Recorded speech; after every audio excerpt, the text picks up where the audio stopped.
ती amount final amount नाही आहे। हेच मी आताही त्यांना परत सांगितलं की जर फायनल अमाऊंट नसेल तर बाकीच्या अमाऊंटवर तुमचं लक्ष आहे का आणि ह्याची FIR होणार आहे का, कारण का क्राईम झालेला आहे। आणि जर क्राईम झाला असेल तर पहिला पार्ट असतो कुठल्याही क्राईमचा की FIR नोंदवावा लागतो, सेक्शन लावावे लागतात। जर तुम्ही तेच केलं नाही तर कालच्या घटनेला काही अर्थ राहणार नाही। लोकांची परत हिंमत होणार, पैसे जे काल पळवलेत मालवणमधून बाहेर नेलेत ते परत आणतील 2 दिवसांनी। जर गुन्हा दाखल झाला नाही मग कालचा प्रकार काय होता। मी आता सन्माननीय अधिकाऱ्यांना रिक्वेस्ट केलेली आहे, त्यांनाही मी सांगितलेलं आहे तुम्ही मला सगळ्यांशी बोलून घ्या। त्यांची काहीतरी समिती असते, त्यांचा अहवाल त्या समितीकडे जायचा असतो, तो अहवाल त्यांनी दिलेला आहे।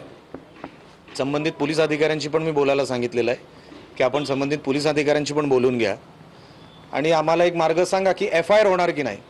जर FIRच झालेला नाही, जसं आम्ही मालवणमध्ये जे खोटं प्रमाणपत्र जातीचं होतं, जे भाजपच्या उमेदवार शिल्पा खोत यांचं, त्यांच्या विरोधात आम्ही कोर्टात गेलो, काल त्यांना नोटीस मिळाली।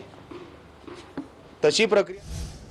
एक महत्त्वाची बातमी, बदलापुरात एनसीपीच्या उमेदवाराकडून मतदारांना पैसे वाटपाचा आरोप आहे। शिंदेंच्या सेनेकडून दादांच्या राष्ट्रवादीवरती पैसे वाटपाचा आरोप केला जातोय। बदलापूरमध्ये एनसीपीच्या उमेदवाराकडून मतदारांना पैसे वाटप केल्याचा आरोप आता केले जातोय। शिंदे सेनेच्या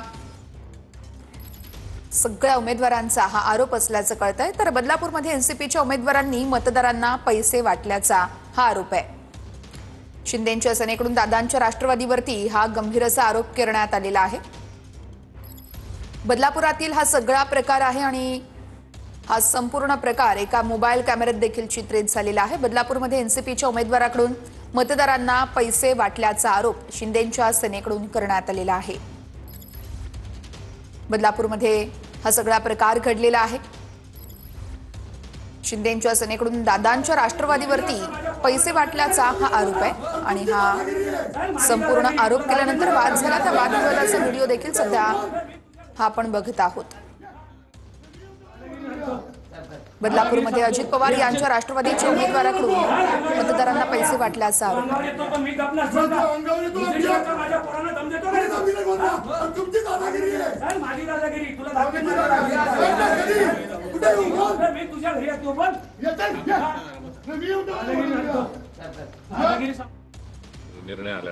बघा, जप्ती आणि क्राईम हा मालवणमध्ये घडलेला आहे। मी घर घर करणार नाही, दार दार ठोकवणार नाही। माझं जिथे म्हणणं मी मांडलं त्यांनी आता त्यांच्या वरिष्ठांशी बोलून मला कळवायचं आहे। मी सगळीकडे जाणं हे काही कोणी मला सांगू शकत नाही, हे त्यांचं काम आहे। मी तक्रार मालवणमध्ये केलेली आहे कारण का घटना मालवणमध्ये घडलेली आहे। आता वरिष्ठांशी काय बोलायचं हे त्यांना बोलायचं आहे, मला नाही। तुम्ही वारंवार क्राईमचा उल्लेख करताय, मग आता इतका वेळ ह्या सगळ्या गोष्टीला दिल्यानंतर अजून FIR दाखल झाला आणि मग ती क्राईम इझी करण्यामध्ये किंवा जे आलेले पैसे परत नेण्यामध्ये तो भर करण्यामध्ये संबंधित यंत्रणेला यश मिळाले। साहेब, तुमचा हा जो दुसरा प्रश्न आहे, पहिल्या प्रश्नाला पण उत्तर मी हेच दिलं। काही गव्हर्नमेंट प्रोसिजर असते, पोलीस